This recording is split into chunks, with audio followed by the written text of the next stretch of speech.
Daddy and mommy. Daddy and mommy. That's my son.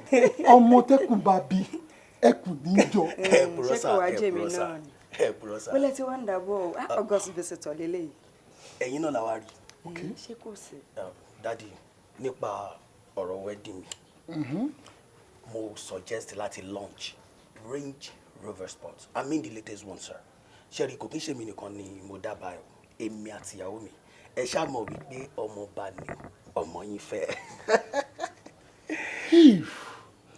If that is your wish, tó bá jẹ́ pé nǹkan tó o fẹ́ nìyẹn, so be it, tó ti ṣe é ṣe. My dear, má bàjá yìí jẹ́ ju báyìí lọ.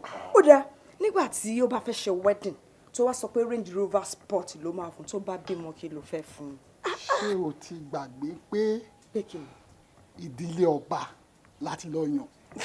Ní choice. Ọmọ mi nǹkan tọ́mọ mi fẹ́ nìyẹn. Ìyẹn ló fi ká mi lọ́wọ́ kò nísìn.